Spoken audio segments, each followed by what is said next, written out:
Here is Graham Hancock. Hi, Graham. Hi, Art. How you doing? Oh, great. Welcome to the program. Where are you now? Washington, D.C. Washington, D.C. Recovering from a 13-hour flight from Tokyo, Japan, as you rightly observed. Yeah. And I must say, these long flights really are. It does make you begin to realize that we really do live on a planet and that it revolves as you fly into and out of darkness. That's right. You see the curvature of the Earth beneath you, and how small and how precious it all is, and how we are affected incredibly by the rhythms of life on this planet. How are your rhythms? Are you? Well, I'm not quite sure when I am or where I am, but I feel pretty good. Well, your U.S. book tour was a smashing success, was it not? It went very, very well, and in fact, I was in Japan for the same reason, because Fingerprints of the Gods was published in Japan 3 months ago, and it has it's just been an extraordinary success there. In fact, when I arrived, they announced that they'd sold 750,000 copies, 750,000 copies in 3 months. So oh my gosh! It's just gone completely crazy in Japan, and I was very excited by the visit. They're very, to my surprise, a very open-minded and welcoming people, and I had a great time there. Graham, that's a good general question. Why do you think that this whole genre of investigation, this whole area, has gone so absolutely crazy? I mean, it just is exploding all over the world, not just here in the U.S. That's right. It's a universal phenomenon. It's happening everywhere, and I think that what it is that people are waking up everywhere to the big questions, yes, getting less focused on trivial day-by-day issues, and asking themselves very, very large questions about who we are and why we are here, and what is, and you know, it sounds like the ultimate cliche, but what is the meaning of life? What is it all for? Yes. People are asking themselves these questions all around the world, and what the answer that they're coming to, first and foremost, is that what we've been spoon-fed for the last century by our governments and by Orthodox religion and by our economists and by social leaders of all kinds is just not satisfactory at all. And people are looking in a much bigger framework these days and asking very large questions and looking for information that it just has not been made generally available. So people are on a quest. They're searching. They're looking. And this is leading. All right. If I ask you that question, Graham, how do you answer? What, that's the biggie. What is the meaning of life? What does Graham Hancock think it is? Well, I'll tell you what I think it is. To the best that I can say, I think it's a mystery. I think life is a spiritual mystery. I didn't think this 10 or 15 years ago. I really did think that we were just a kind of chemical accident, a fairly unfortunate chemical accident at that.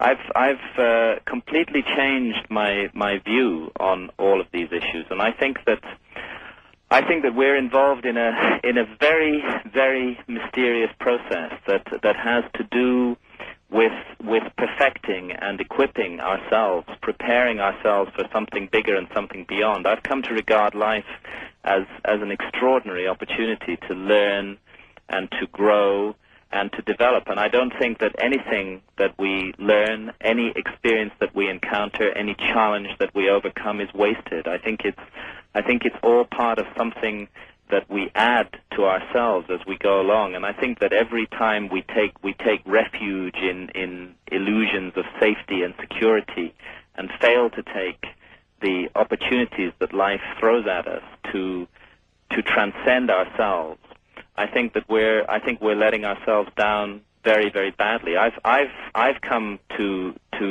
believe passionately that consciousness can and does survive death, and since I do believe that, I think that every moment I spend on this planet is precious and must not be wasted, and that's a view I honestly and genuinely try to communicate to everybody I talk to. So perhaps the meaning is not designed to be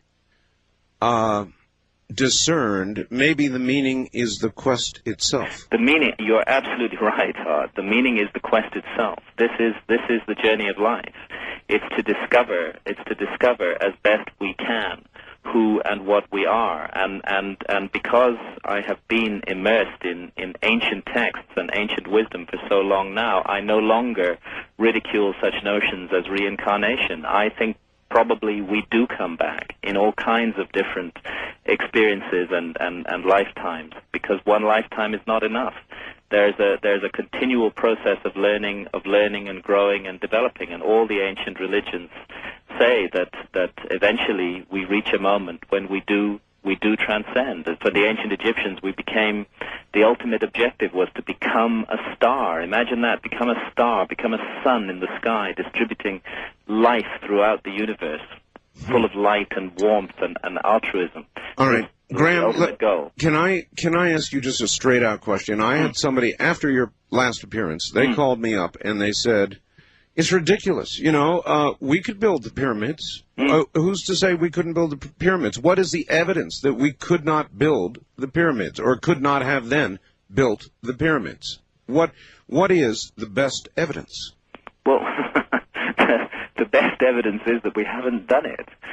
We haven't built the pyramids, nor anything like them. We've built temporary, ugly, meaningless pieces of architecture all around the world that are not connected to any powerful spiritual force. You see, the pyramids, the three great pyramids of Egypt and the Great Sphinx, are much, much more than just three massive buildings. Yes. They are a place of spiritual transformation. They have an extraordinary effect upon the soul.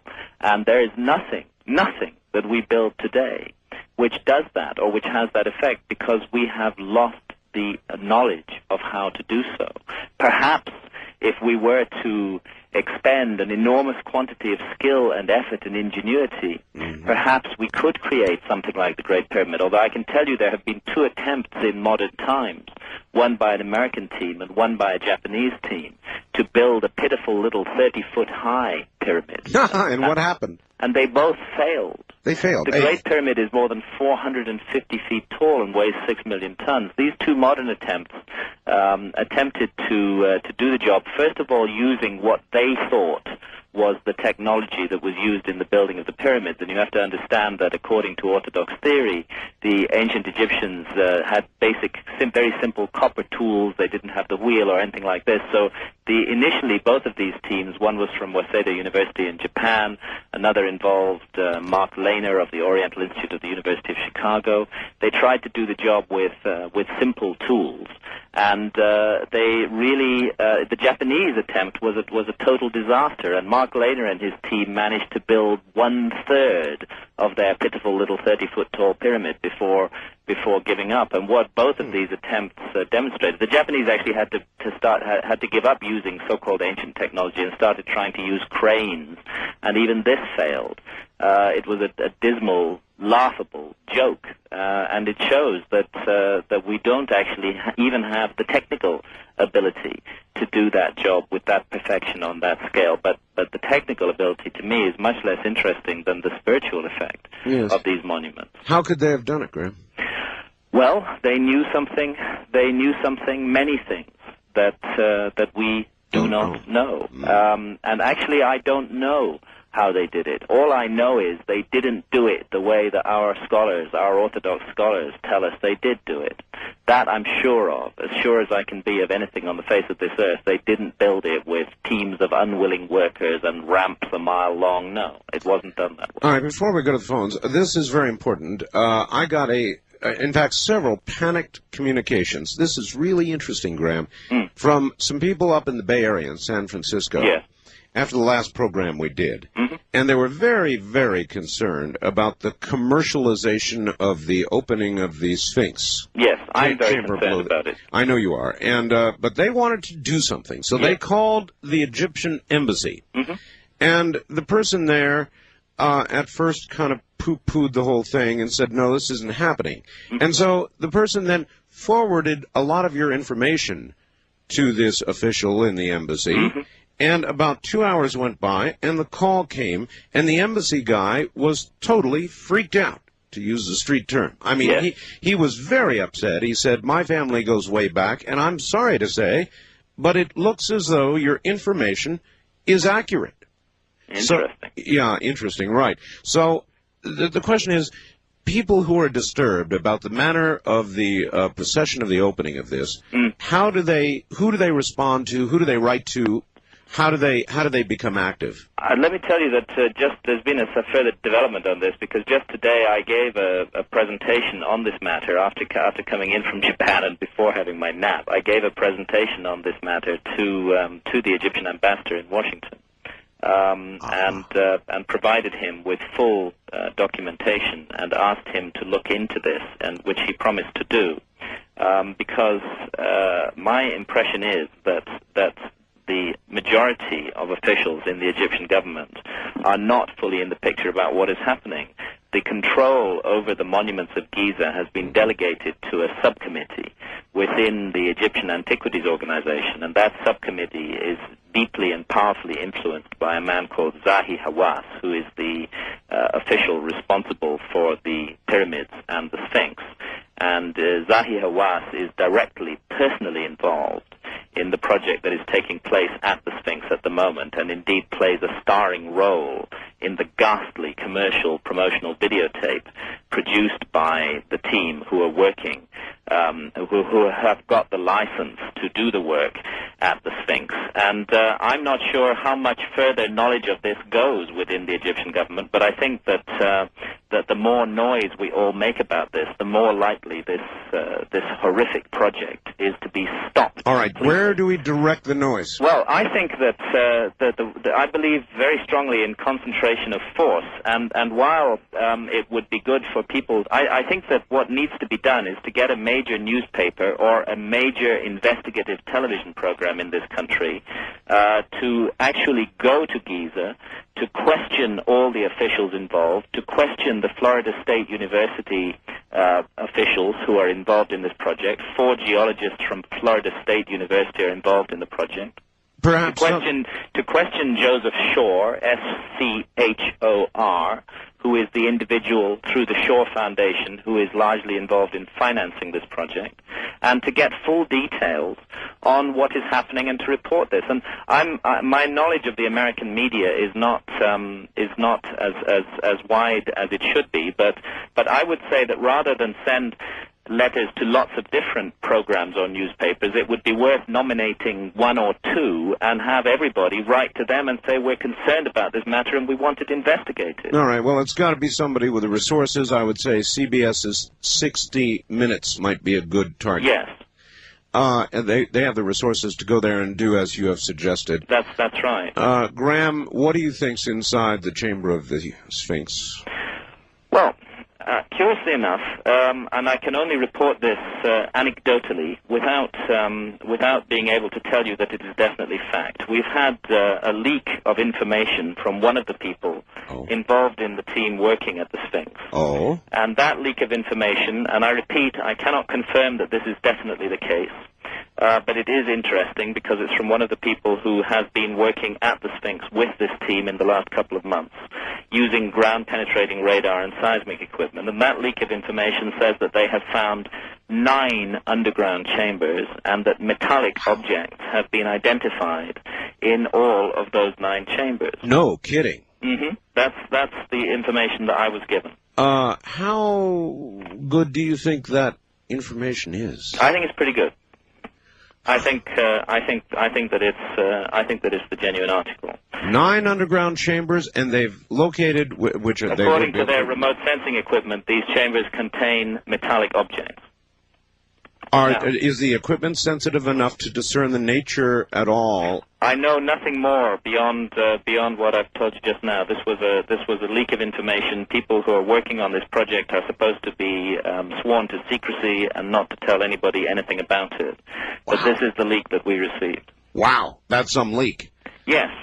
It is, particularly since if we examine the ancient Egyptian traditions concerning the quote-unquote Hall of Records, concerning the secret, the great secret of the gods that they say is concealed at Giza. It speaks of books, documents, records going back to the time of the gods, and it says that this record chamber is guarded by metal statues of curious or strange abilities. On that note, we're at the bottom of the hour. We're going to come back and take calls. Holy mackerel. Boy, am I glad we had Graham back.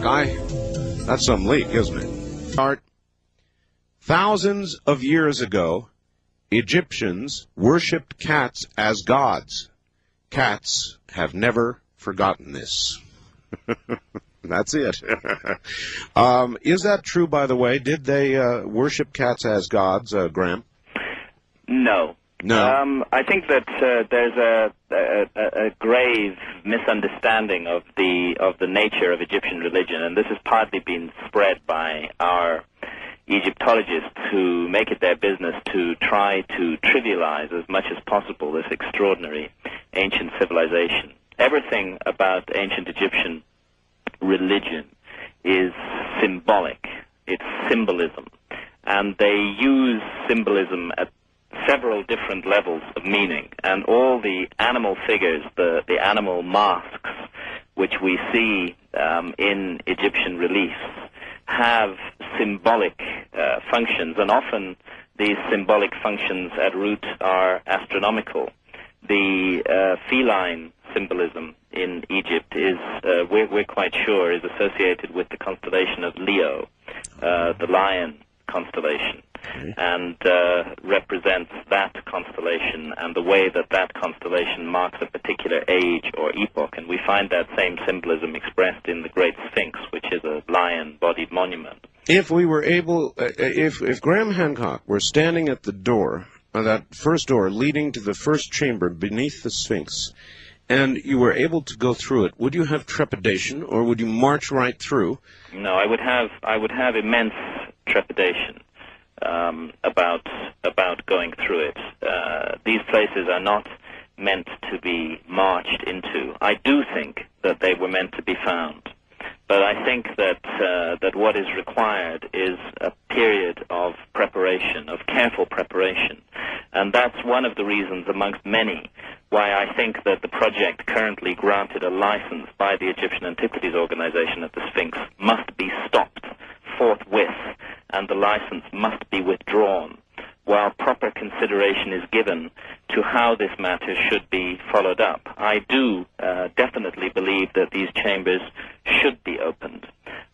I think, however, that the question of exactly which teams open them and under what circumstances they are opened should be very, very carefully weighed up and considered by the Egyptian authorities, and others internationally should have a very direct input into this, because the pyramids and the Sphinx are a legacy of all of mankind. And one of the things we should consider is what the ancient texts say about the sanctity and significance of these chambers, and about the state of mind of those who enter them. All right. What can you imagine might be there? In other words, maps, machines, religious literature, legacy of mankind-type literature. What would... All the traditions of ancient Egypt, which are our only guideline on this matter, and which mean we do not have to imagine what is there, but rather to listen to what the ancient Egyptians say, tell us that this is material of two kinds. It's material that one could call broadly historical in nature, which records the lost story of human civilization, the civilization that had the capacity 12,500 years ago to conceive of this extraordinary scheme, and that date of 10,500 BC is fully evidenced in my books, Fingerprints of the Gods, and in the message of the Sphinx. So partly historical in nature, definitely a hall of records containing a sort of time capsule of information from a forgotten episode in human history. But also, the Egyptian traditions tell us that what is concealed there touches on the fundamental mystery, the mystery of the immortality of the human soul, and of how we should live our lives in order to prepare for the journey that we will make after death. And that information could change the entire world. I believe that information could change the entire world, and I believe it was intended to change the entire world, and that it was always conceived of as that a time would come when it would do that. Look, we're looking here at a very careful attempt to hide away time capsules, and I repeat, this is in plural, 2 places, not just one place at Giza.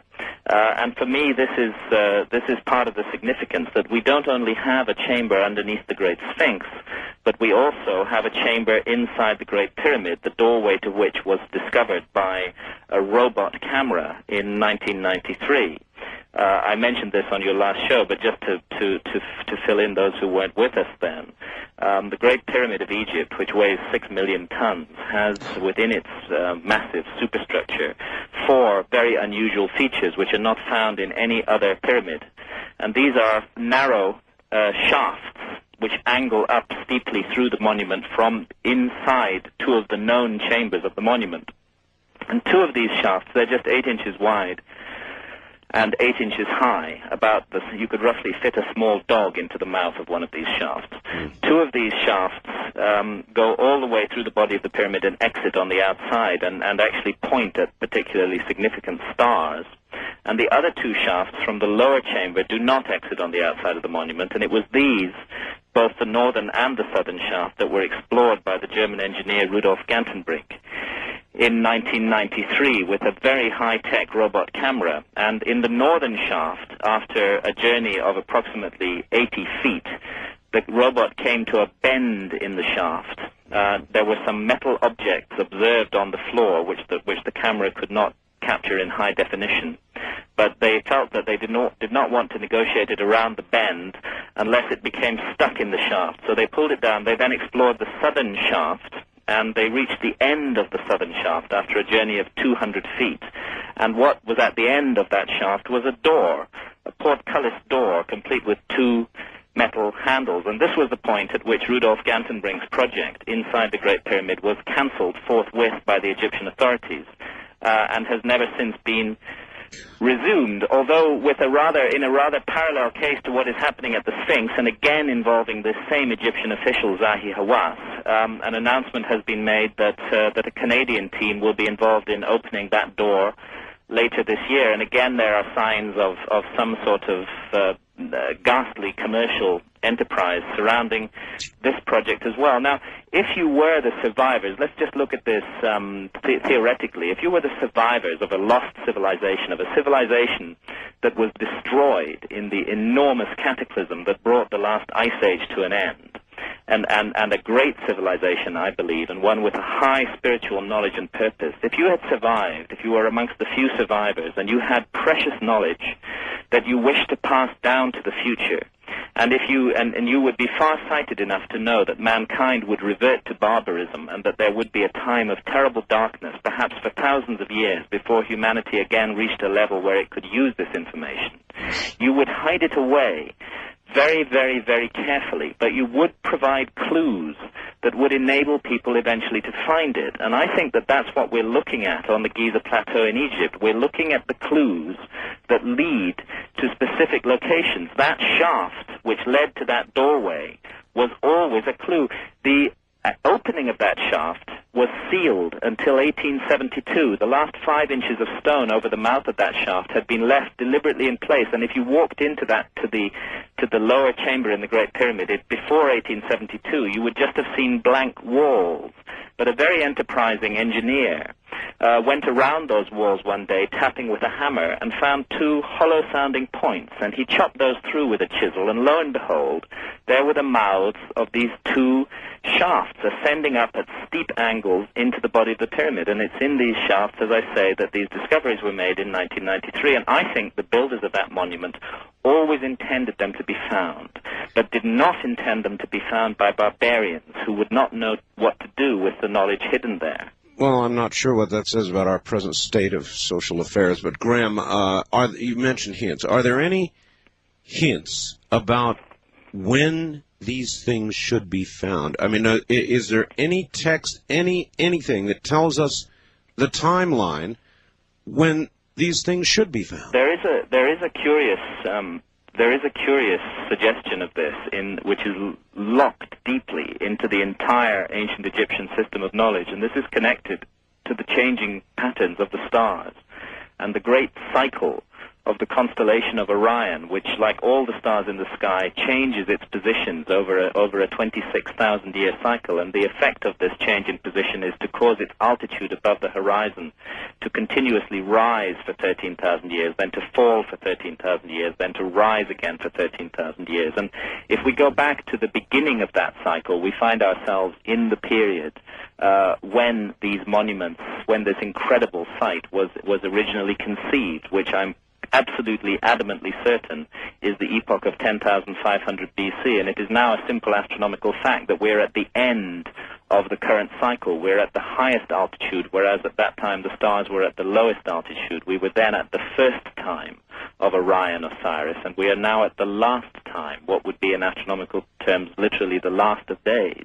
And there is a strong indication in that material that this is the time we live in now. Of course, you're speaking in terms of vast expanses of thousands of years, and you would have to say, give or take 100 or 200 years, but it is our time. This appears to be the time that this was intended to happen. And when I look around the world and see the state and the mess that we are in, it frankly seems to me that this is indeed the time when we desperately need a vision from the past, something that will shake us up and help us to understand that we must, absolutely must find a new direction in life as a species if we are not to completely blow it, completely waste and destroy the opportunity we've been given. And that's why I'm so concerned about the projects that are taking place at Giza.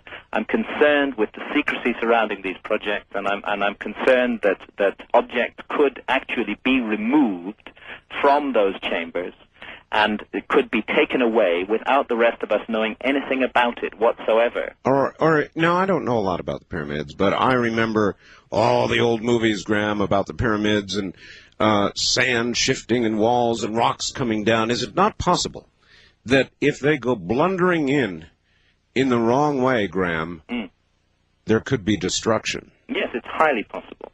I would say it's highly possible.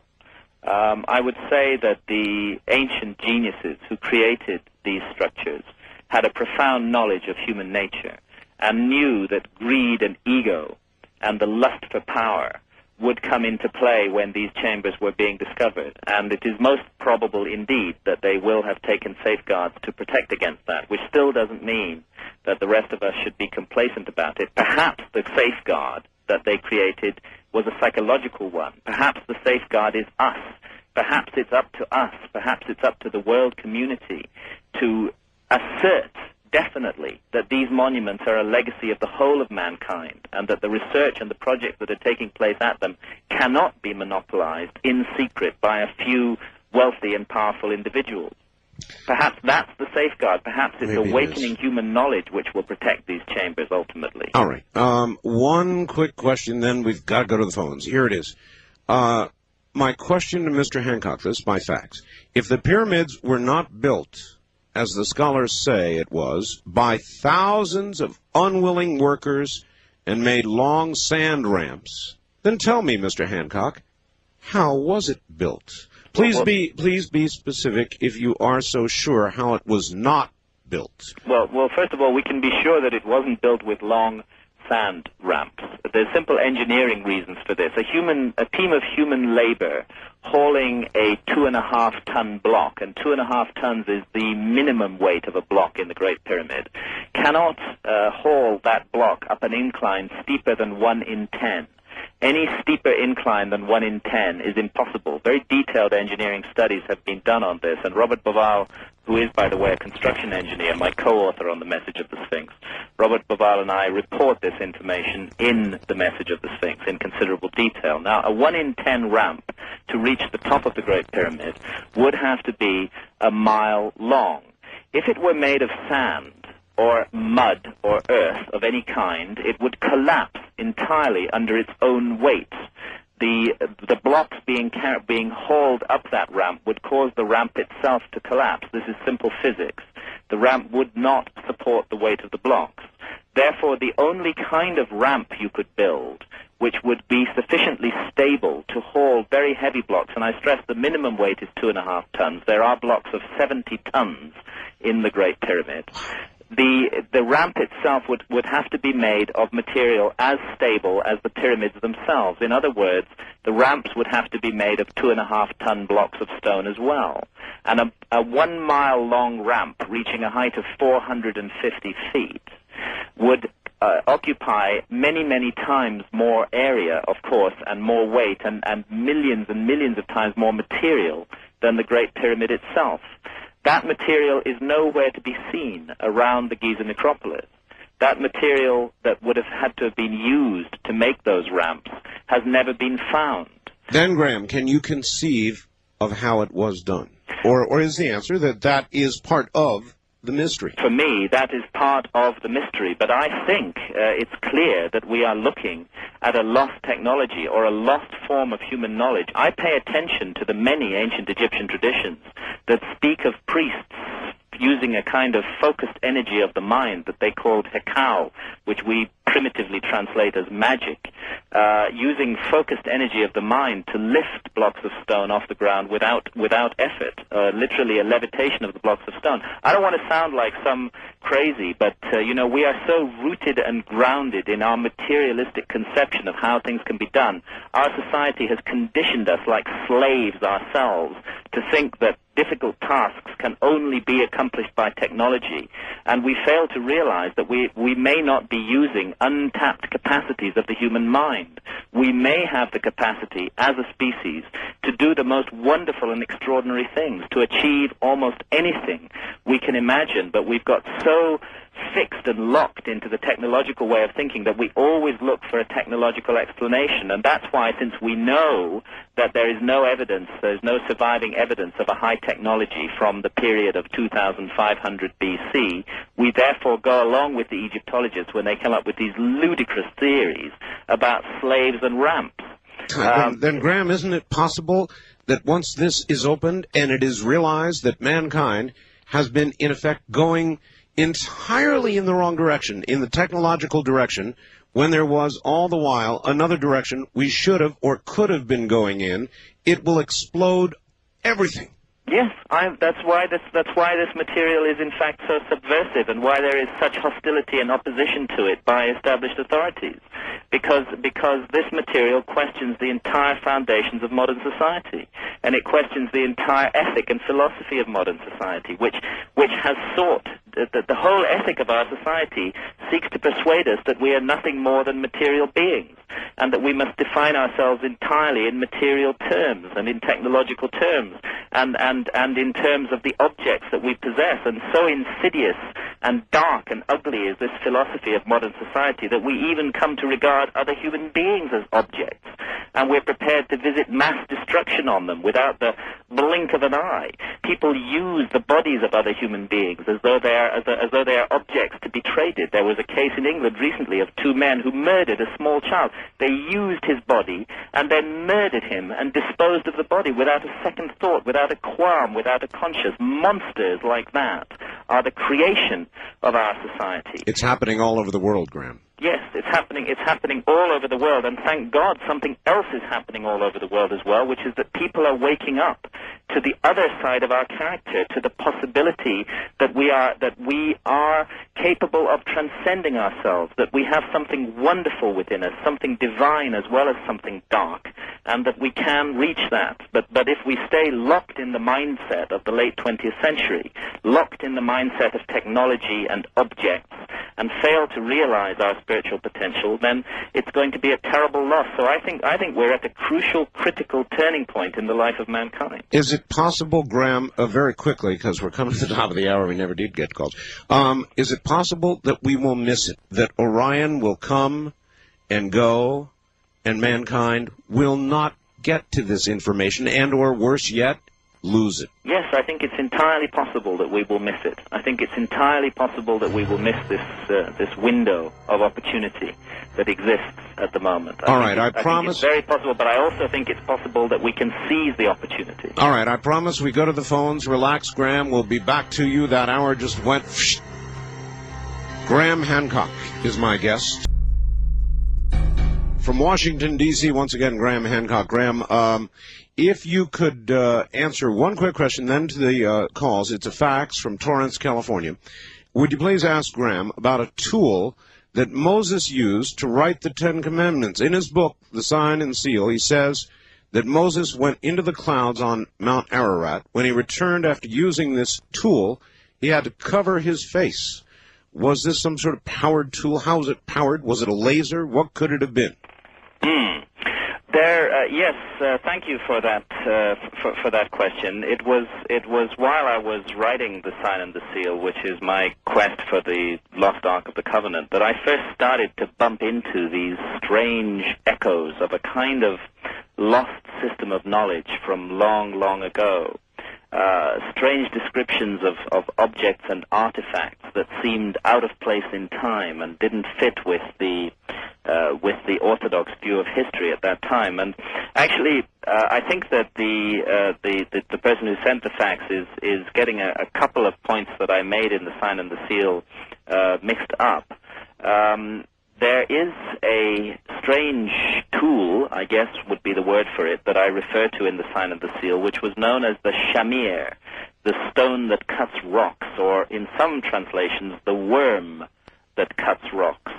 And this strange device was said to have cut through the hardest of rock without creating any friction or heat, that it was to have been soundless in operation, and to have had such a nature that it had to be kept in a lead container, that any other form of container would become dangerous because of it.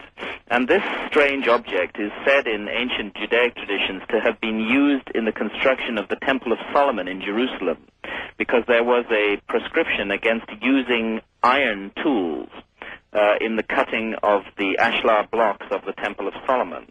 And therefore it is said in many ancient Judaic traditions that the shamir was used instead, some kind of device that we don't understand, which was capable of cutting the hardest rocks. They said that it could engrave tiny letters onto jewels.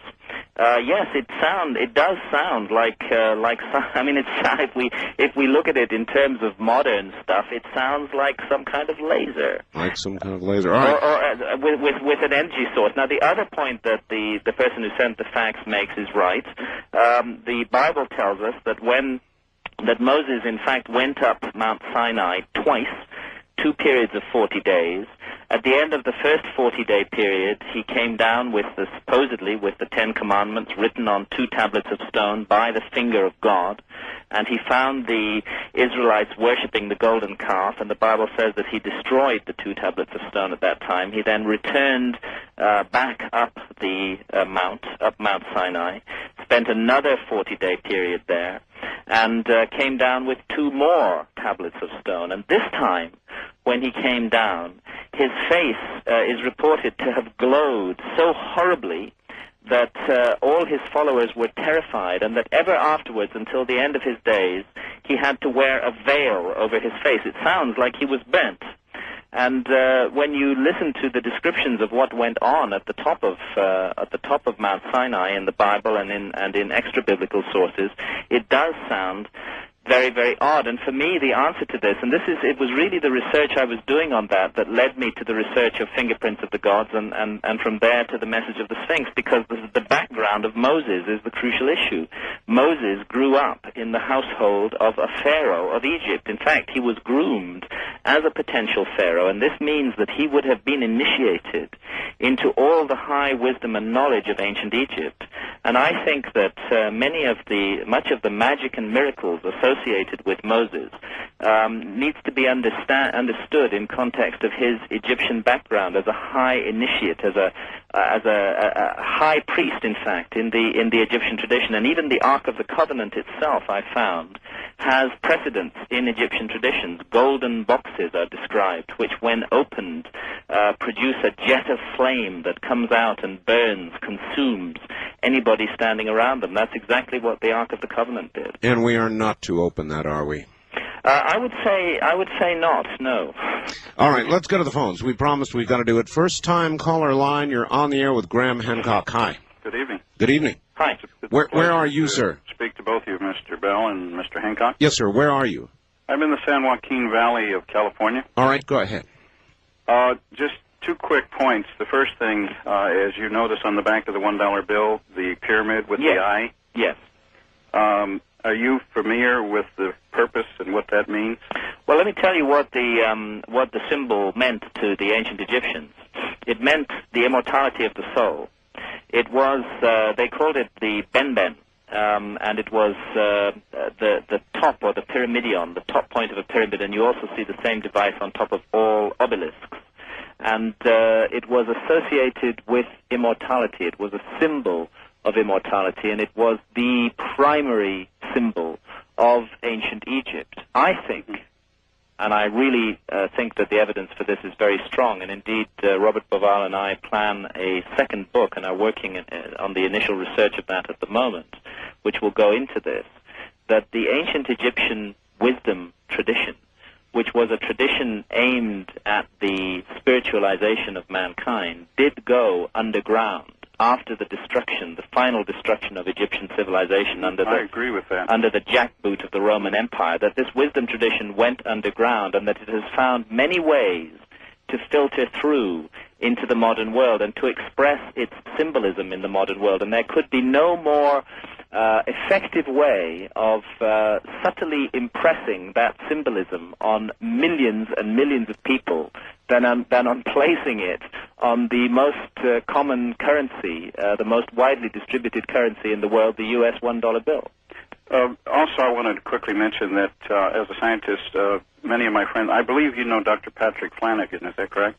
The name rings a bell, but you better remind me. Okay, I'm holding a book in my hand that was published in 1974 called Pyramid Power by Dr. Patrick Flanagan. It's autographed. I've come across the book, yes. It's autographed to me, and in the book it covers subjects about magnetic fields around the body. Yes. How it affects the body. He spent many days in the pyramids. Matter of fact, he slept in the pyramid. He recorded some of the dreams that he had, incredible dreams. Yes, I can believe it. Are you familiar with the sacred cut that he speaks of, the golden section? Yes, indeed. And the golden section is expressed in the mathematics of the so-called King's Chamber, which we believe was a chamber of initiation. It was used in the, again, we go into this in detail in the message of the Sphinx, but we believe that the Great Pyramid of Egypt was the culminating point of an extraordinary initiation ceremony aimed at heightening the consciousness of the initiate to an almost unimaginable level, and that the frequent out-of-body experiences which modern people who have spent the night in the King's Chamber of the Great Pyramid report are connected to this ancient ceremony, that the initiatory function of these monuments is still active today, that they're working all by themselves, even without the cultural context that once energized them. All right, try this out. This goes to Mr. Hoagland's work, I believe. Yes. Graham, the shafts in the pyramid at Giza were used to, quote, tune, end quote, the instrument to the base frequency of the Earth. Purpose? To attempt to keep the Earth in tune and prevent geologic disasters. Well, I think that when we look at monuments like the three Great Pyramids of Egypt, we are looking at complex, multifunctional monuments which do many different things. To give a couple of, before I come to that point that you just raised, to give a couple of other examples, we know now that the three Great Pyramids represent on the ground the three stars of the belt of the constellation of Orion. They're laid out in exactly the pattern of those three stars, and indeed in the pattern of those three stars in 10,500 BC. So they're, at one level, they're a stellar diagram. The Great Pyramid of Egypt is also a mathematical scale model of the northern hemisphere of the Earth. If you take the height of the Great Pyramid and multiply it by 43,200, which is not a random number, it would take me too long to explain why, but it's connected to the precession of the equinoxes, then you get the polar radius of the Earth. And if you take the base perimeter of the Great Pyramid and multiply it by the same value, 43,200, then you get the equatorial circumference of the Earth. So we're already seeing that these monuments can be at one level a model of the Earth, at another level that they map 3 stars in the constellation of Orion, and I think it's highly likely, I'm absolutely certain about the initiatory function of the monument, that extraordinary ceremonies took place inside them, aimed at heightening and spiritualizing the consciousness of mankind, and we express this in the message of the Sphinx. It is also highly likely that these monuments had a function related to the Earth itself and to the balancing of the Earth itself. Many people are unaware that the 3 Great Pyramids stand precisely on latitude 30, and latitude 30 is exactly 1/3 of the way between the equator and the North Pole. This positioning is not accidental. These monuments may well have been designed to have a balancing function, and indeed we go into this to some extent in an appendix in the message of the Sphinx, and those shafts, whilst I'm certain that they had important symbolic and ritual functions, may also have had much more practical functions. So I would not dismiss that notion at all. Here's a dumb question for you. The Mideast has always been a place that we've had to worry about war and rumors of wars. Suppose there were a war. Suppose a nuclear device destroyed the Sphinx, the pyramids, the whole area. I think that one of the very few things that perhaps could destroy the Great Pyramid would be a direct hit with a nuclear bomb. That's right. Again, this is a sign of the monstrous direction that our society has turned in, that we are capable of visualizing and creating devices such as these. This is one of the terrifying things about humanity, that those things which we imagine in one generation, we bring to fulfillment in the next. And when our imaginings turn dark and evil and wicked and cruel, look what we produce. Look what we have produced in this century. The atomic bomb, the horrible specter of a nuclear destruction and of a nuclear winter, the Holocaust, the mass destruction of the First and Second World Wars, as I was saying earlier, the manner in which people use other human beings as objects without any conception that the human life is a precious gift to be treasured and venerated, a light shining in the darkness. We've created a society that can do this, and yes, we've created a society that has harnessed the power of the sun, and that can through nuclear processes could destroy the Great Pyramid of Egypt. Well, in other words, we have the power. We'd all be the poorer for it if we did it. We have the power to turn out the light. Yeah, we do. We have the power to turn out the light on our own lives. We have the power to destroy the beautiful garden of experience that has been given to us. We have the power to destroy our own planet. All right. Wildcard line, you're on the air with Graham Hancock. Hi. Hi, Graham and Art. Where are you, ma'am? I have a strange story to tell you. All right. Tell us first where you are. I'm in Las Vegas. Las Vegas. All right. When I was 11 years old, I had an out-of-body experience. A priest from ancient Egypt actually pulled me out of my body. Mm-hmm. And I learned that I was the reincarnation of Khufu's daughter. Mm-hmm. Later on, I joined the Illuminati, and I went to Egypt, and I was initiated in the pyramids. Mm-hmm. When I went to Cairo.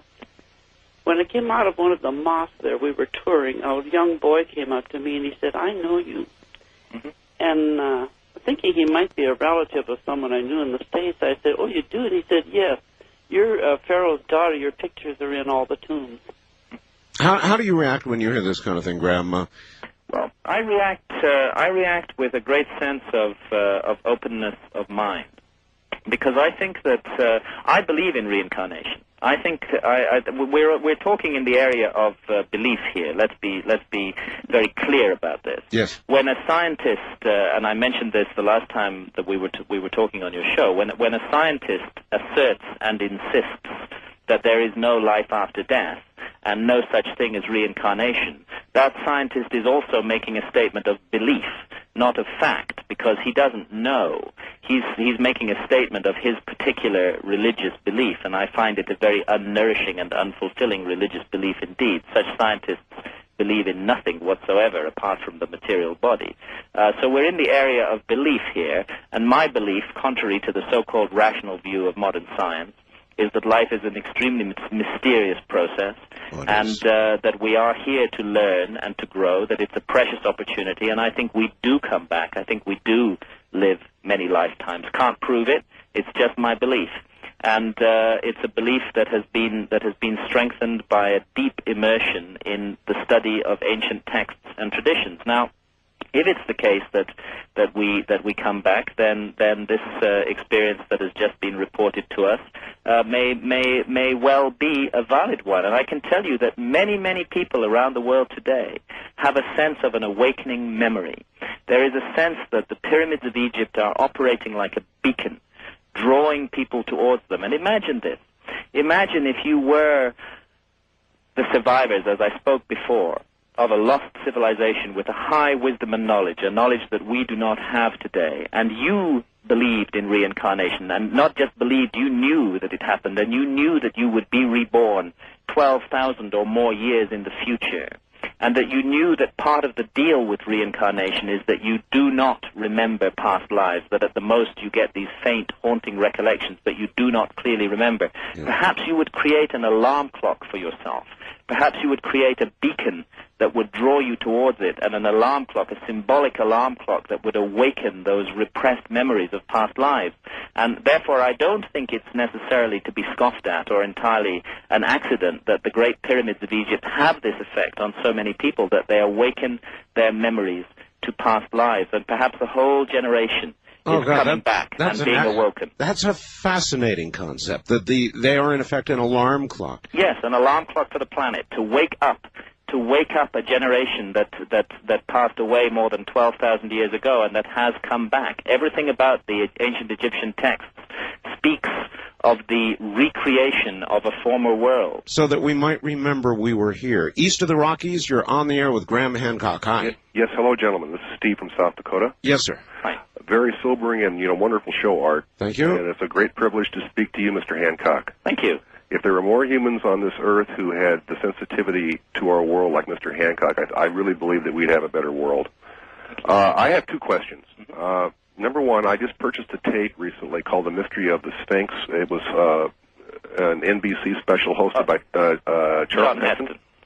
Yeah, John Anthony West. That's about John Anthony West's wonderful work on the Sphinx. And John West is an individual to whom we should all pay credit, because John was a lone voice crying in the wilderness for 20 years about the implications of the geological weathering patterns on the Sphinx. And John single-handedly managed to mobilize the effort and the energy that got that geological study done, which proved that the Sphinx couldn't possibly have been built in 2500 BC, that the erosion patterns alone demonstrate absolutely objectively that it's thousands of years older than that. And yes, so that's the mystery of the Sphinx, and it was first shown in 1993. Mm-hmm.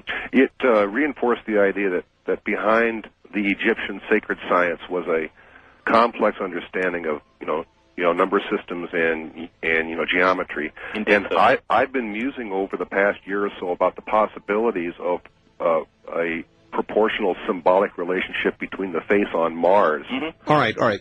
I must ask you both to hold on. We'll be right back. Back now to my guest, Graham Hancock, and our caller. Caller, you're back on the air again. I think you are. No, wait a minute. As soon as I press the button, you are. Let me try this. Now I think you're back on the air again. Yes, sir. Thank you. Anyway, my first question was that I was wondering about the proportional and symbolic relationships between the face on Mars and the Sphinx in Giza, and I wanted to know if you had any, if you would reflect any ideas on what you think about it. Well, let me tell you. I'm in regular contact with Richard Hoagland. He's a fellow researcher and has become a friend over the last couple of years, and I'm a great admirer of Richard's work. I think that Richard Hoagland has done incredibly important and courageous work against an enormous amount of opposition in drawing attention to these extraordinary anomalies on the surface of Mars, and to certain anomalies on the Moon, and to anomalies concerning our exploration of those worlds. And by FedEx this morning, I received an amazing package of material from Richard Hoagland concerning star alignments over the key landing sites on the moon and at the time of the orbital mission to Mars. I think it would be. I can highly recommend. I'm not going to reveal what these computer printouts show me, because this is Richard Hoagland's work and it's his research, and I think that Richard himself should talk about this. But what I can tell you is that it suggests a stunning series of links. Not only in terms of the physical appearance of the monuments, but also in terms of astronomical alignments, and in terms of the very secretive exploration of these worlds by our organizations here in the United States, by our scientists. A stunning series of alignments and connections have been shown to me in these computer printouts that Richard Hoagland has prepared. I am more and more convinced that there is something very, very peculiar going on, and that there is indeed a terrestrial connection, as Richard puts it, with these anomalous structures on Mars. The material that I'm looking at is quite stunning, and I hope that Art, that you'll have Richard on to talk about this at some point. Of course, he wanted me to have you on, almost demanded it, and it's well that I did. And I should tell you, since I had you on last, I had Professor Stanley McDaniel on, and the professor revealed new studies which are showing that in some cases the odds of the structures on Mars being anything but, in other words, being some sort of normal formation, the odds against that are literally now millions. Yes. Millions. Well, I would agree with him. And looking at the star maps that are presently in front of me concerning the locations of those structures and concerning the landing sites for the moon missions as well, I think that we're looking at something quite extraordinary here, and I think it's very, very urgent that this work be taken further. Everything suggests to me that there is a connection between the structures on Mars and the structures at Giza in Egypt, and that this connection is deep and mysterious, and that there are people today in America, the powers that be, who have financed the space exploration and who have kept large aspects of this secret from the public, who are aware of this. West of the Rockies, you're on the air with Graham Hancock. Hi. Hello, this is Ken in Cerritos, California. Yes, sir. Oh, how wonderful to get through. Hi. I'd like to compliment Graham on the wonderful way he puts his books together. They're very well read and easy to read. Thank you. It. I had a multiple question on the shafts in the Great Pyramid. Yes. A couple things bothered me. I was wondering why the shafts were aligned on different stars when the shafts conclude at their bases and angle off. Thereby, you can't see up the shafts. And I was wondering if these shafts were continued on their normal course, would they possibly align on any chambers that we are unaware of in the Great Pyramid? And I had one more question. All right, well, hold that one. Let's tackle that one. It is interesting. Let's tackle that one first. The shafts were never intended as sighting instruments on stars. The two shafts from the upper chamber, which cut all the way through the body of the monument and exit on the outside of the monument, the southern shaft of the upper chamber, targeted the lowest of the three stars of Orion's belt in 2500 BC. But it was never intended as a sighting instrument by which that star could be seen. As a matter of fact, the shaft first goes in horizontally for about 8 feet before rising at the 45-degree angle that targets it like the barrel of a gun on that star.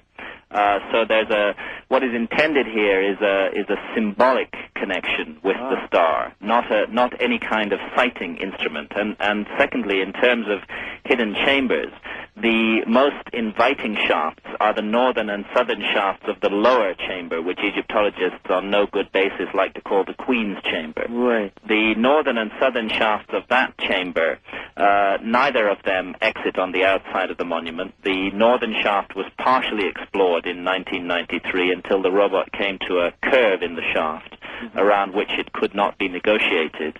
Doesn't mean it can't be explored, but it requires further work on modifying the robot to take it round the corner. Might there be a possibility that the shafts might be pointing to something downward rather than just upward? Yeah, I think you're raising a very good point. My impression of all of these features of the Great Pyramid is that they were deliberately designed to stimulate inquiry and to raise questions of exactly the kind that you're asking. And the unfortunate fact is that it's only really in the last 4 or 5 years that people have started to look seriously into these implications. And I want to pay credit here to the vitally important work of my co-author, Robert Bauval, who is the discoverer of the Orion correlation, of the correlation between the 3 belt stars of the constellation of Orion and the 3 Great Pyramids. And it is also Robert who calculated the alignment of the southern shaft of the lower chamber with the star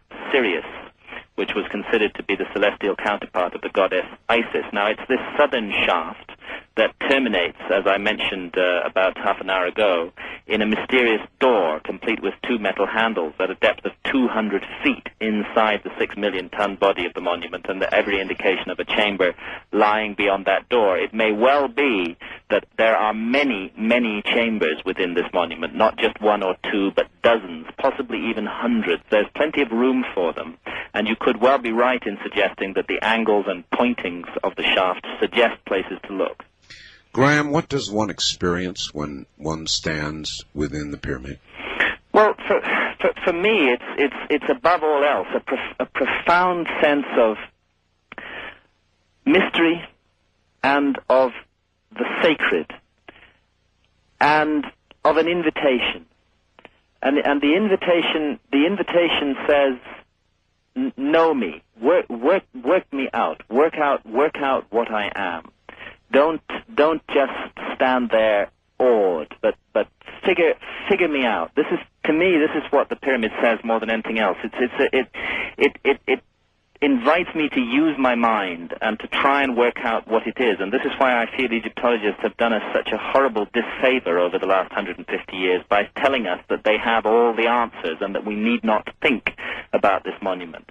It was meant to make us think, and through thinking, through stimulating the intellect, it was meant to heighten the immaterial, the spiritual part of ourselves. All right. First-time caller line. You're on the air with Graham Hancock. Hi. Hello, Art Bell. Hello. Where are you? I am in Topanga, California. All right. I've had a very strange experience with the fingerprints of the gods. Hello, Graham Hancock. Hi. Hello. Nice to hear you. Thanks. My cousin attempted to get fingerprints of the gods for me at Christmas time. She lives in Louisiana. She went into the bookstore and ordered it. She waited 4 months. At the end of the 4 months, the manager looked her in the eye and said, "This book is banned in the United States. You have to go to Canada to get it." Good God. Yes. Thought you'd want to know that. Good God. We went out the next day and bought it and disproved them. Yes. Do you know whether or not that book is banned by the Catholic Church? Because I know the Catholic Church is very strong in Louisiana.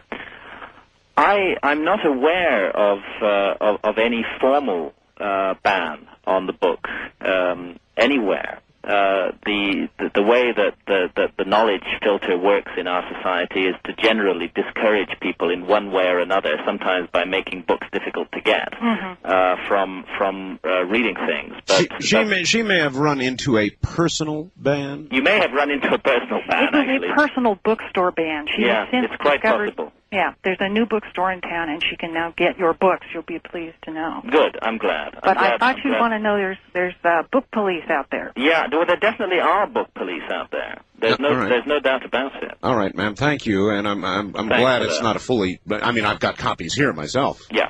Wildcard line. You're on the air with Graham Hancock. Hi. Hi, Art. Graham. Hi. I have a question here.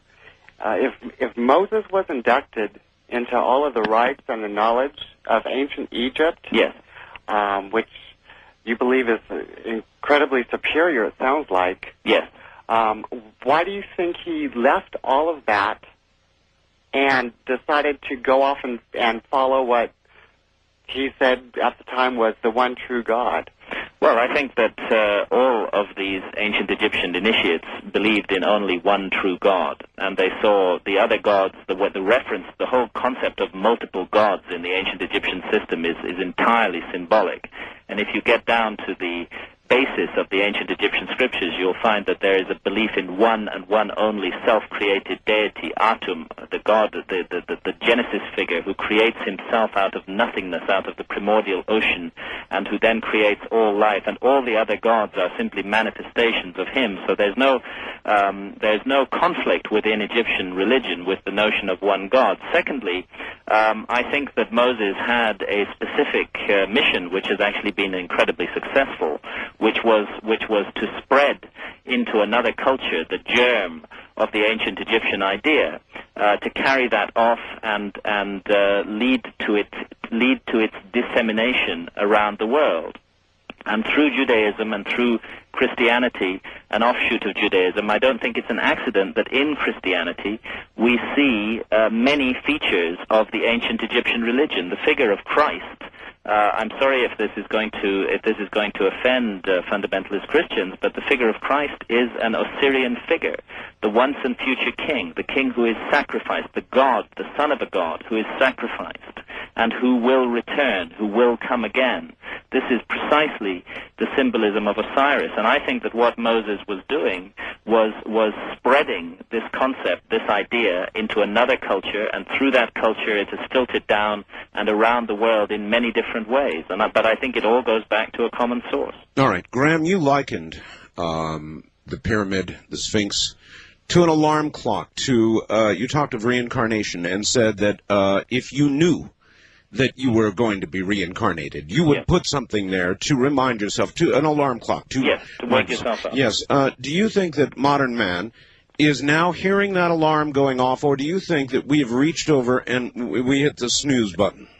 I think we've been asleep for at least the last 2,000 years. But I do think that modern man, large numbers of people around the world, are hearing that alarm clock. And that's why I feel that we are poised at a crossroads in the story of mankind, and that if we survive this period, then future generations will look back on our time, the time we're living through now, as a time of enormous creativity and a time of renaissance, of rebirth of the human soul. I think that there is an incredible awakening taking place all around the world. The only thing that I would urge people to realize who sense this awakening in themselves is to know that they must do the work. Do not expect initiation, enlightenment to be handed to you on the plate in some sort of second-rate New Age text. It is necessary to immerse yourself deeply in ancient traditions. People must be prepared to do the work. When they sense this awakening within themselves, they must also be prepared to work their minds and not expect to receive it handed to them. Graham, many modern prophets, and I never know what to think of them, but I interview many of them, predict the possibility of catastrophic events.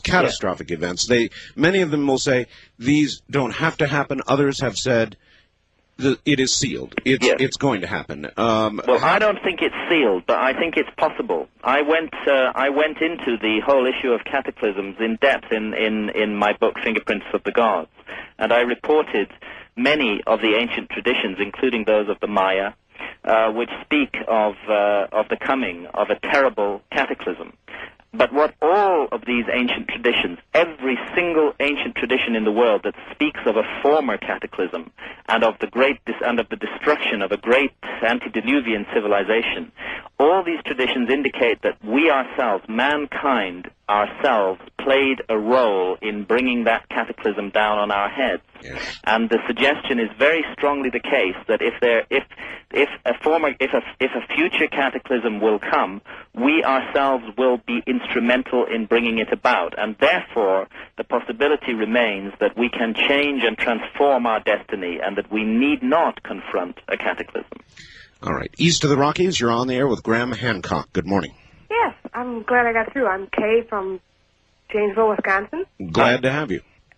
Thanks. I have a couple of questions. Well, actually, one. All right. It's kind of a two-parter, but it's all related. You mentioned earlier that you were afraid of the individuals that were going to be getting involved in this next, I don't know if you want to call it excavation or digging or whatever.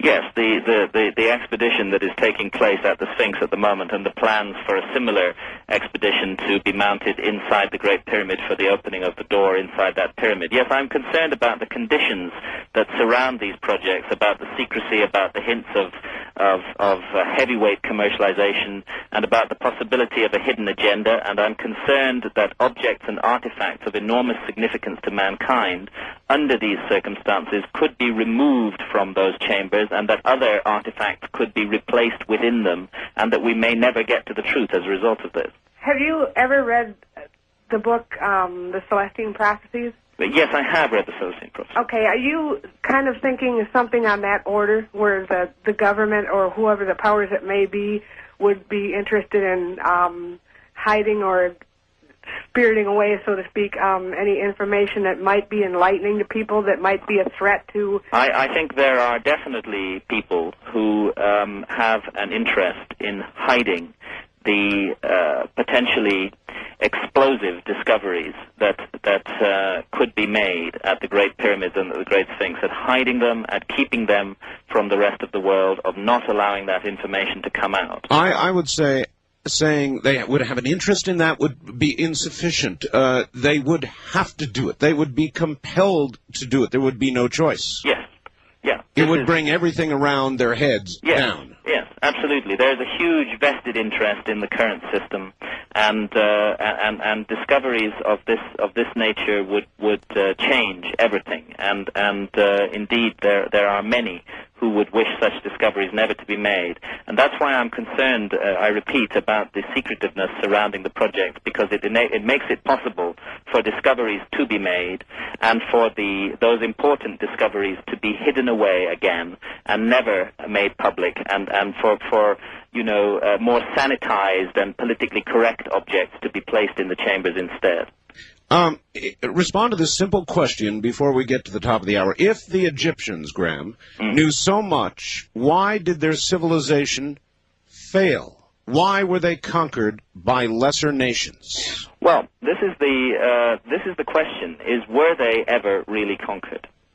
Again and again, Egypt was invaded. If you go back through Egyptian history, the first thing to note about Egypt is that this was not a militaristic society.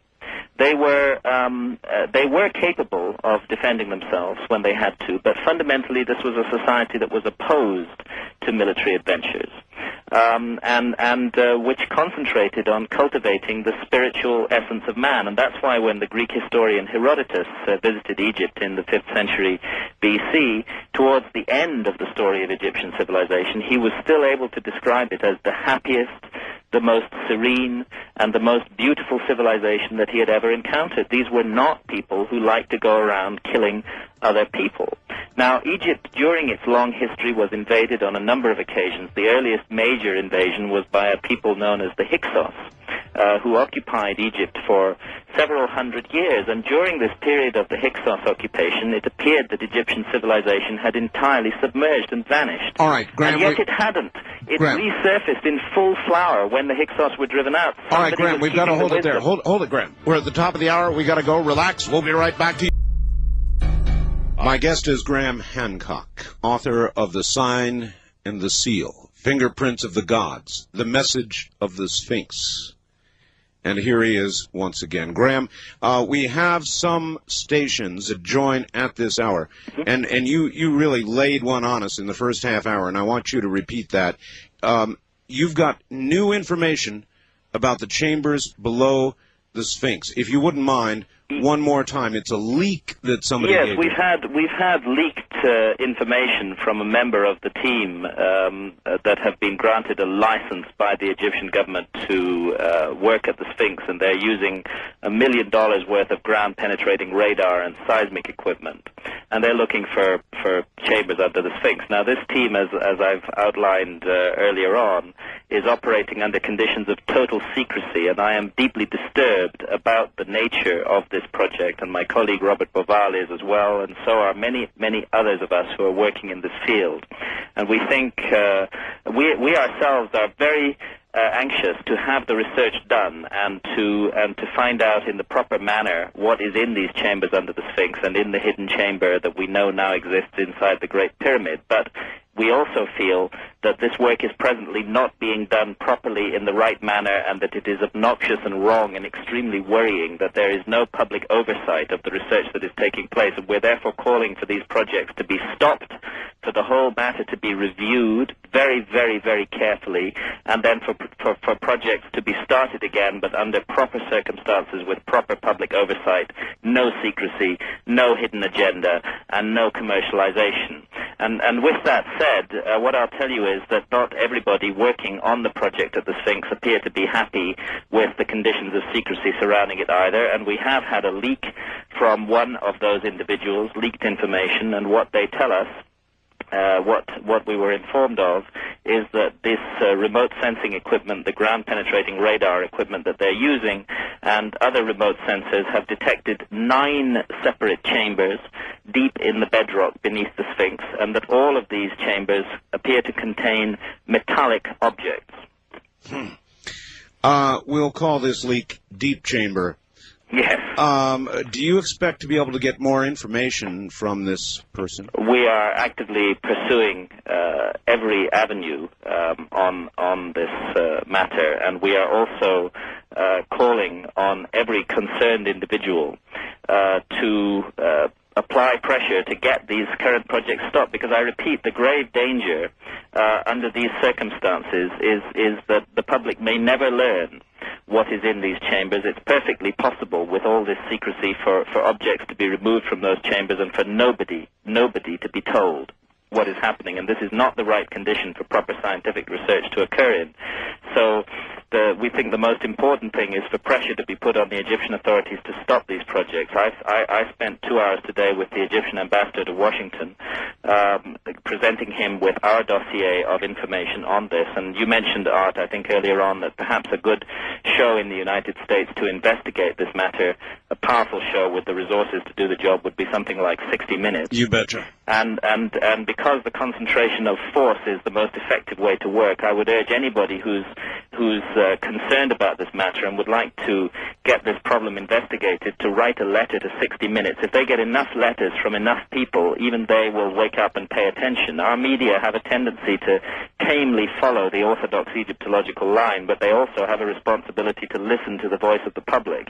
And if enough members of the public write to 60 Minutes and demand that they investigate what is going on at Giza, to explore the issue of this license that has been granted to a team from the United States, a team that includes geologists from Florida State University, to explore the conditions under which this license has been granted, to put the team members and the Egyptian authorities under the spotlight, then I think the veil of secrecy may begin to be lifted, and the whole background to this whole extraordinary story that is unfolding at Giza is contained in our book, The Message of the Sphinx, that I've co-authored with Robert Boval. For anybody looking for background information on that, and if 60 Minutes or anybody else wants further specific information, they can always contact either myself or Robert Boval through our publishers, who are Crown Publishers in New York. Either that, Graham, or the forces that are at work are so powerful that there really is no hope. 60 Minutes or anybody else? Well, I believe passionately that there is hope, and that the hope lies in a generalized human awakening, and an awakening of the ancient system of knowledge, which is a system of spiritual enlightenment. Just before the break, you were asking me how it was that Egypt, for all its wisdom, could have been destroyed. Yes. And I started to talk about the possibility that, in a sense, it never was destroyed. There were several periods in Egyptian history when that country was overtaken by military invaders. Sometimes the light of Egypt would seem to go out, sometimes for as long as 200 or 300 years, and then miraculously it would come back on again when the invaders were driven out. There was some secret academy, a secret group of initiates passing down the knowledge behind the scenes. They called them the followers of Horus in the ancient Egyptian tradition, and they kept this knowledge alive through thousands of years, through the ups and downs of the political misfortunes that any country will suffer. And frequently when Egypt was invaded, as it was by the Greeks, although the Greeks physically colonized Egypt, Egypt mentally colonized the Greeks. and the whole of Greek culture became imbued with Egyptian ideas, and thus through the Greeks, Egyptian ideas spread out around the world. And again, in a later time, although the Romans physically crushed and destroyed Egypt, nevertheless the light of Egypt did not go out, and we're convinced that the secret wisdom, the transformatory wisdom of Egypt passed on down through the ages in such wonderful concepts that are expressed in, for example, the Hermetic texts, which, and many people may not be aware that we owe the whole Renaissance in the 15th and 16th century to the rediscovery of these Hermetic texts, which are deeply imbued with Egyptian wisdom. So I think that the light of Egyptian wisdom is still alive in the world. It's still touching people today. People are waking up to this extraordinary system of ideas all around the world, and if enough of us get together and focus our minds and concentrate on the good in us and on what is good and what is positive and what is worthwhile in mankind, then the dark forces in society will not prevail. And it may be that time again. Wild Card Line, you're on the air with Graham Hancock. Hi. Hi, Graham. Hi. And Art, and I thank you so much for the show. Sure, where are you? I'm in St. Charles. St. Charles. Yeah, Right. Missouri. I'm listening to you, Graham. I'm thinking of what Egypt was. We're told Egypt was like. I'm seeing slavery. I'm seeing Please, Pharaoh. banish those images from your mind. And I'm also seeing our dollar with the pyramid. I don't know if it still has a pyramid. It does still have the the pyramid on it. Slavery. I'm still seeing, even in our don't society. see those things. There is no evidence of slavery in Egypt. There were one or two aberrant pharaohs who may have been involved in a small-scale manner in slavery, but the notion that Egypt was a society that enslaved others is totally false. There is absolutely no evidence whatsoever of slavery in Old Kingdom Egypt. Too many movies. It's too many movies. You're looking at this is the nonsensical propaganda of Hollywood. We keep seeing these images of the pyramids being built by slaves. Anybody who has studied the pyramids closely will tell you it's impossible. This was not done by slaves. One more question? Yes. I don't have the name right, but it was around the 1st century. Apollonius. Apollonius? It's like Apollo. Apollonius of Rhodes. Very wise. Perhaps the Christ figure changed after Constantine got his hands on it. Yes. You've heard of this person? Well, I know that Constantine and the jackbooted involvement of the Roman Empire in Christianity was the worst thing that ever happened to this otherwise beautiful religion. And there was this one man that people remembered, but not Christ. They didn't remember Christ, but they really did remember, and he really is in history. Apollonius. I don't know if I'm saying it right. That does not ring a bell with me. All right. But I really would like to strongly stress to you that if you immerse yourself, as I have done, in the ancient Egyptian texts themselves, and they're all available in translation today. We can read all of the Egyptian books of the dead, the pyramid texts, these wonderful, the Book of What is in the Duat. If you study their scriptures and ideas and look closely at their monuments, you will realize that this was a society that was filled through and through with beauty and truth, and a deep and abiding understanding of the mystery of existence. East of the Rockies, you're on the air with Graham Hancock. Good morning. Yeah. Hi. Hello, where are you? Indiana. Okay, go ahead. Did you ever see inside any of the pyramids the carvings of a pharaoh inside of a spaceship, working the controls of a spaceship? There are no carvings or inscriptions in any of the three great pyramids of Egypt. The only place where I have seen carvings which look a bit like somebody operating some kind of technological device, may or may not be a spaceship, could be a telescope, could be any kind of device, but it certainly doesn't fit with the historical picture, is in Central America. Notably in Mexico and in the Olmec area of Mexico and in the Maya, some of the Maya monuments such as Palenque, and in the Olmec area along from La Venta through Villahermosa in Mexico. You can find artifacts, carvings, very old, from the oldest strata that do appear to be people manipulating some kind of technical device. All right, well, let me follow up. Mr. Hancock has set my mind on fire with his latest assertion of the pyramids being some sort of spiritual alarm clock. Please ask him about the Mayans and their pyramids. Could they be of the same design? Ever since I've been a child, I was fascinated by pyramids, but when I learned about the Mayan culture and civilization, became obsessed, reading everything I could, trying to understand about them, so it captures my imagination. Could these be of the same genre?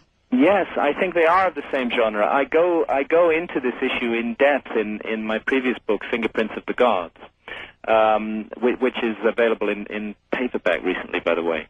I go in the message of the Sphinx. We concentrate entirely on the mystery of Egypt and of the Great Sphinx and the pyramids and the spiritual implications of these monuments. But in Fingerprints of the Gods, I did comparisons around the world between many ancient civilizations, and I looked very closely at the comparisons between the pyramids of Egypt and the pyramids of Mexico.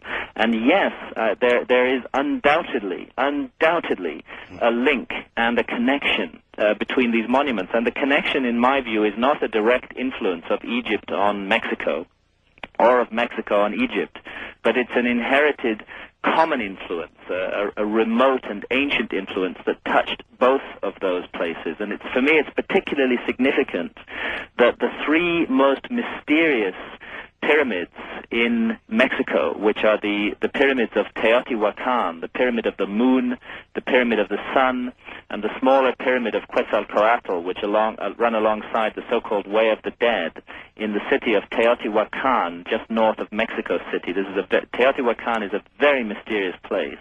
That these pyramids have an enormous amount in common with the three great pyramids of Giza, and I went into that in depth in Fingerprints of the Gods. But one thing that they have in common, very important, is what Teotihuacan actually means. It means the place where men became gods.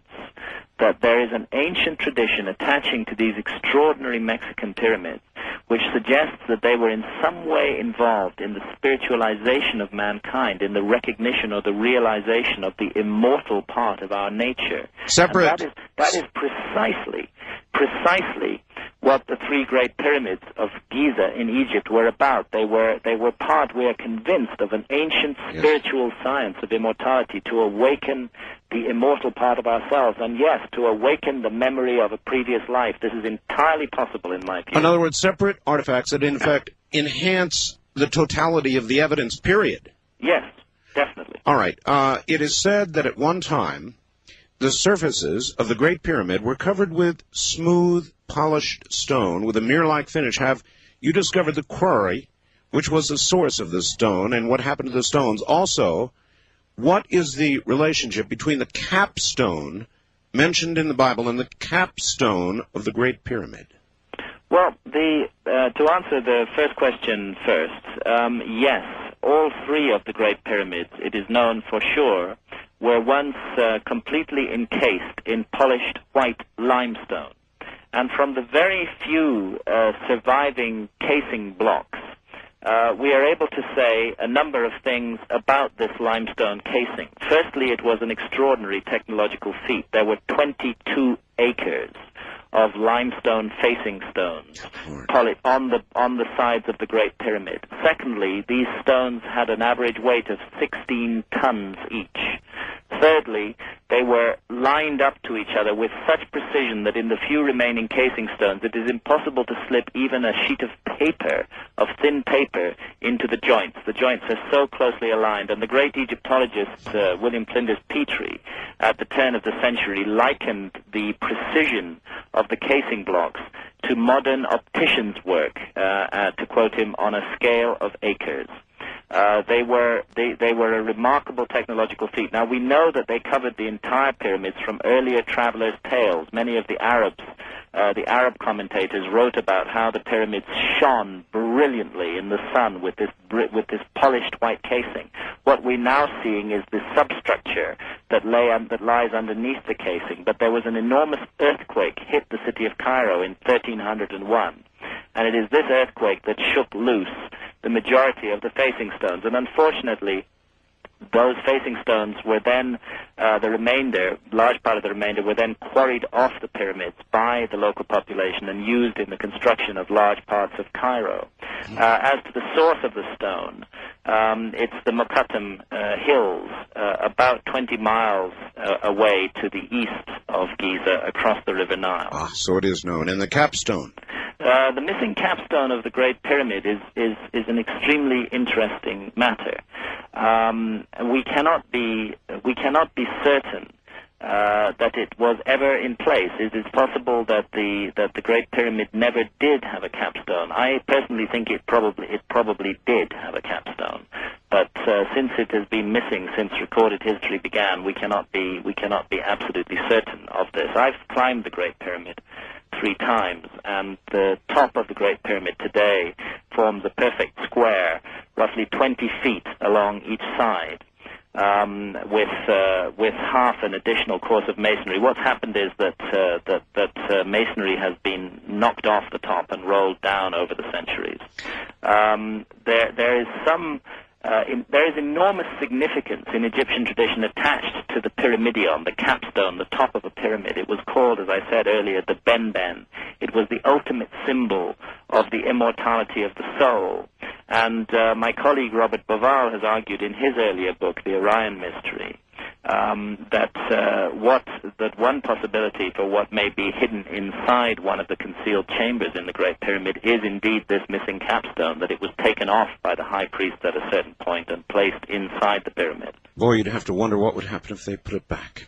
Yes. I had the great honor, Graham, before his death, of extensively interviewing Robert Monroe. Yes. And there are many who would say that what his work is the modern equivalent of what was once lost and what you have talked of tonight. So we're at the bottom of the hour, rather, and we've got 30 minutes to go with you. But I want you to answer that when you come back, if you would. Back now to Graham Hancock. Graham, there you go. That's a point of pressure. That's great. Yeah, and if people put pressure on 60 Minutes, write to them and urge them to investigate what is happening at Giza concerning this license that has been granted under bizarre conditions for the excavations at the Sphinx. And if 60 Minutes want further information, definitely the best way is for them to get in touch with me through my publishers, who are Crown Publishers of New York, and we'll take it from there. All right, good enough. East of the Rockies, you're on the air with Graham Hancock. Good morning. Good morning, Mr. Bell, Mr. Hancock. Where are you, dear lady? Fayetteville, Tennessee. All right. A few years ago, they had an exhibit of Ramses II that came to Jacksonville, Florida, and I was living there. Mm-hmm. And when I heard that it was coming there, I felt so strange. I felt like I had known this man or whatever he was before. Mm-hmm. Never heard of him before or since. And after the exhibit left town, I quit feeling that way. I don't know. I just had this strange feeling like I had lived in that time. Maybe you had. So many of us today are getting this sense of an awakening, and it is powerfully connected to ancient Egypt. And all the pharaohs of Egypt, and Ramesses II was no exception, were high initiates in an extraordinary wisdom tradition. And that wisdom tradition, above all else, sought the immortality of the soul and emphasized rebirth and reincarnation. So, Graham, maybe it's not some sort of new age craziness like the hula hoop racing across the globe, but some sort of mass memory. Mass awakening. It's an awakening. One thing I really would caution people against, however, is imagining that any of this is easy. And one of the problems I have with the so-called New Age stuff is that it tends to suggest that there is a quick and easy route to enlightenment. There isn't. We all have to do the work. Life is an initiatory journey, and we cannot we cannot expect to achieve that initiation just easily at the snap of a finger, but by reading some lightweight text. It's a matter. Everybody in their personal lives has to expect to work. Don't expect it to come easily. And it's a matter of how we relate to the world, how we relate to people around us, what we do with our minds, and with this precious opportunity that we've been given on this planet to learn and to grow. First-time caller line. You're on the air with Graham Hancock. Hello. Hello, Art. Hello, Graham. Hi. Back in the early '80s, I used to watch this television. Can I give the name? Yes. Where are you, sir? San Diego. San Diego. All right. Television preacher. Back in the early '80s, I used to watch a television preacher called Dr. Eugene Scott. Oh, yes.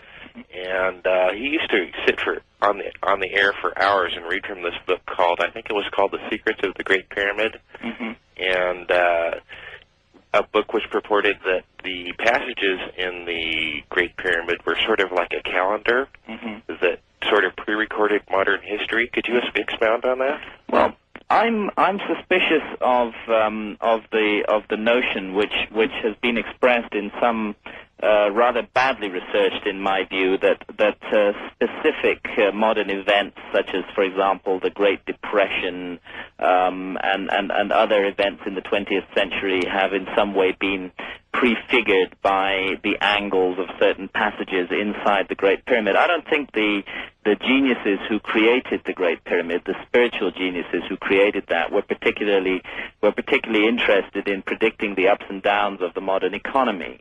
I think that their focus was spiritual.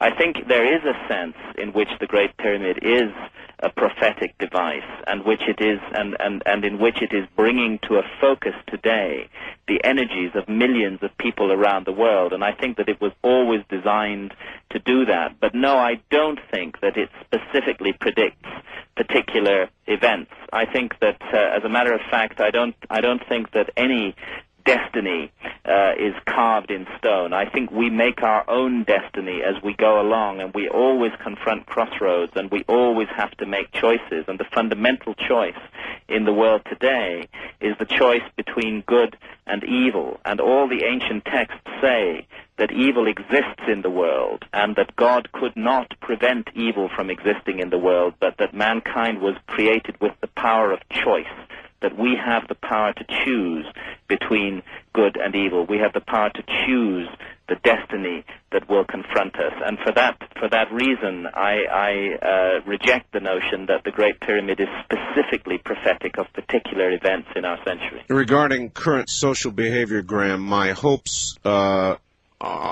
not met by my observation of current reality. We live in dark times. Yes.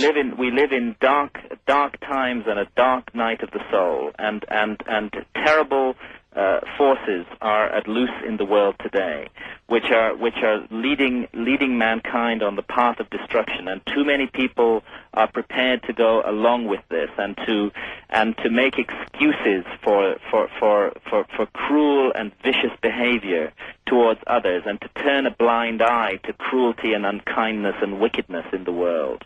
And this is a terrible mistake that we are making. One thing that the ancient Egyptian texts make absolutely clear is that in the life beyond death there is a reckoning, and that we will confront with absolute clarity and truth the consequences of our own actions, and also of what we failed to do during life.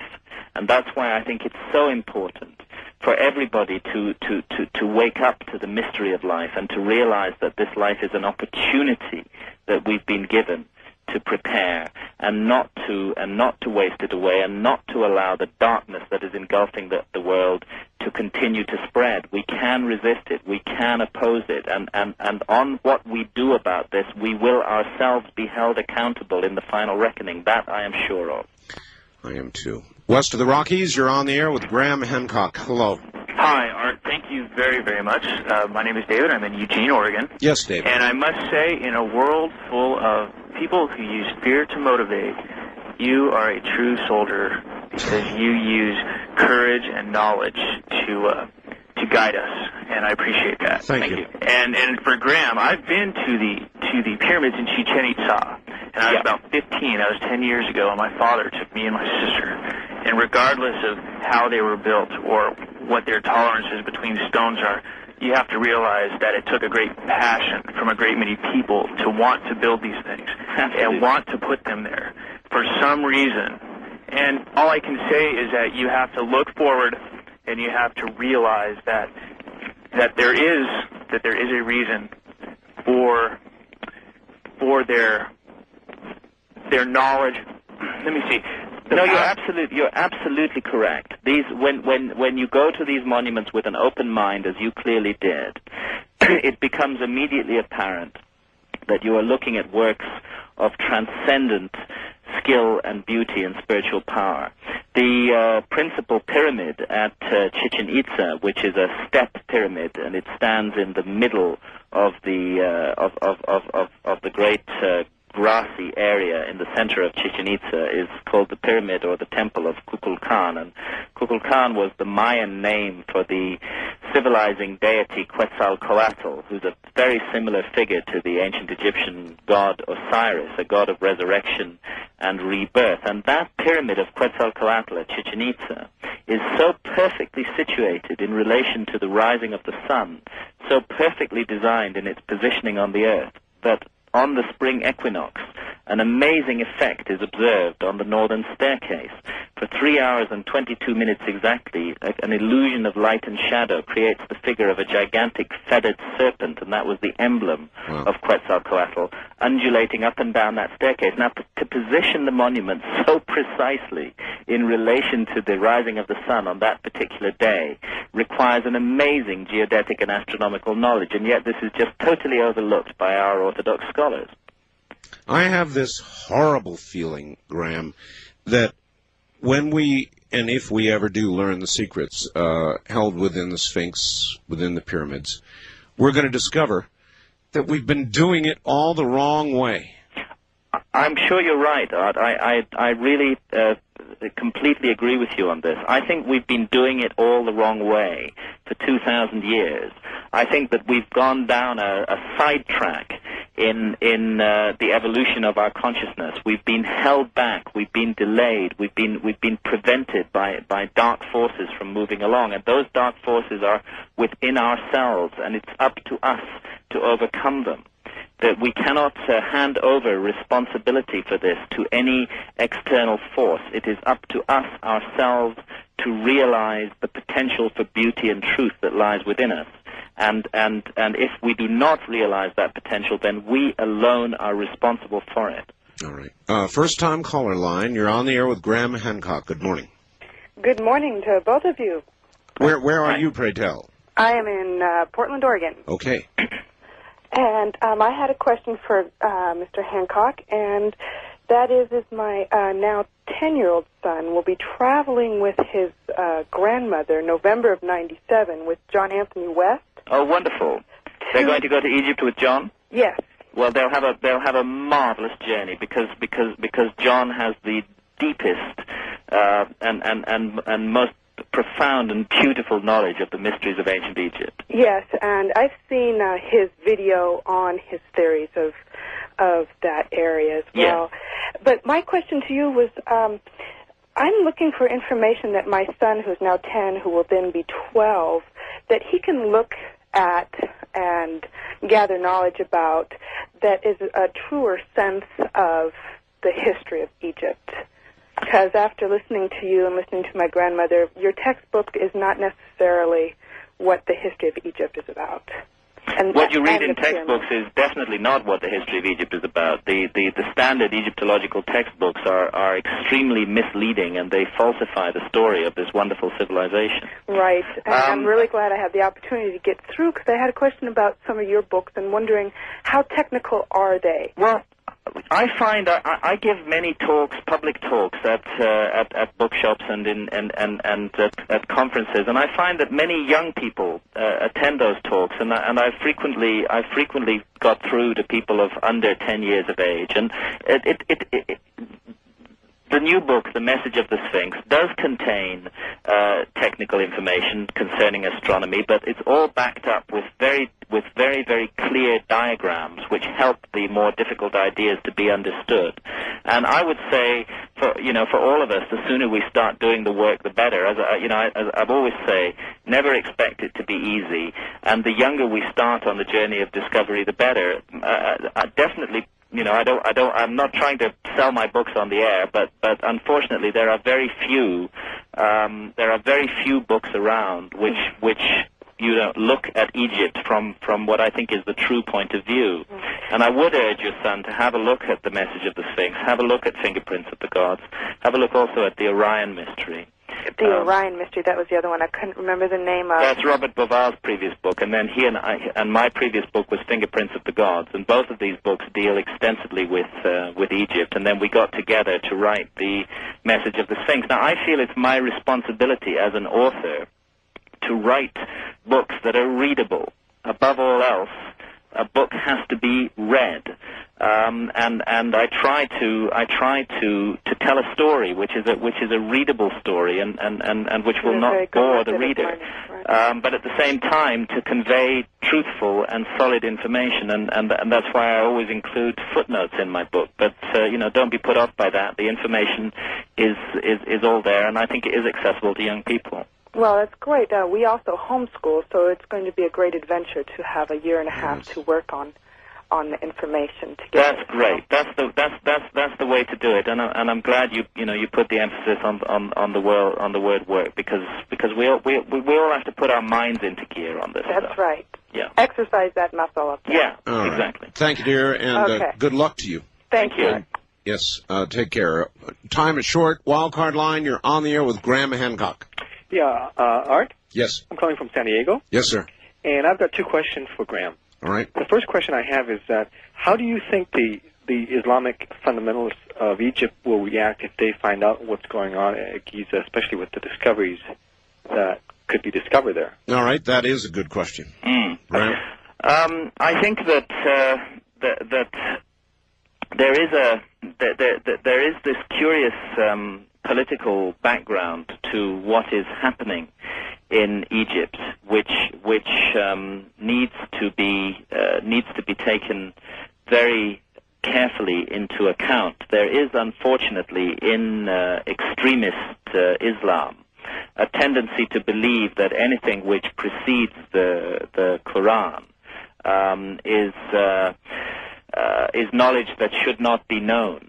There's a story concerning the burning of the great library at Alexandria in Egypt, which I suspect is probably not a true story, because the first Muslims were great learners and great guardians of knowledge. But nevertheless, for what it's worth, I'll tell you the story. When the Muslims from Saudi Arabia invaded Egypt shortly after the time of the Prophet Muhammad, they found this amazing library containing reputedly 1 million scrolls, all the collected knowledge of the ancient world. And they sent message back to the Caliph Umar in Iraq, and they asked him, what are we to do with this library? And his reply was the following. If it contains material which is contradictory to the Quran, then it is against God, so burn it. And if it contains material which is in the Quran, then it is superfluous, so burn it. And as a result, the great library of Alexandria was burned. I'm so afraid, Graham, that the knowledge contained in the chambers of the Sphinx, the pyramids, when it is finally opened, will receive a similar order. Yes, but I'm afraid I want to stress very strongly that I don't think the threat to this knowledge comes from today, from Islamic fundamentalists. It comes from the powerful, wealthy, and secretive groups that are controlling research over that site at the moment for their own personal agendas. My friend, listen, we're out of time. Well, I'm sorry to hear that, but I do want to stress that we can put a stop to this bad project that is taking place at Giza, and a good one can replace it. We don't need to fear the fundamentalists. We need to fear the forces in our own society. Graham, where do you go from here? Well, I'm going. I'm still traveling. I'm going from here to South Africa, where I'll be spending a week. Fingerprints of the Gods and the Message of the Sphinx have recently been published there, and then finally I'm going on to Australia for a week, and I get back to England on the 27th of July. Your entire body is going to be a mess for the next year. Yes, absolutely. I'm sort of revolving around the planet in opposite directions twice within a month. Graham, my friend, it has been a pleasure, and when you next grace these shores, we want you back.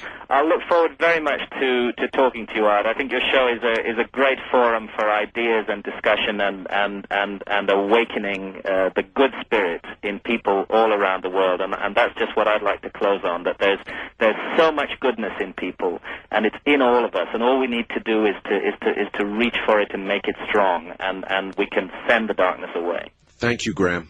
Thank you. I wish you a safe journey. Thank you very much. Good night. Good night, and take care, my friend.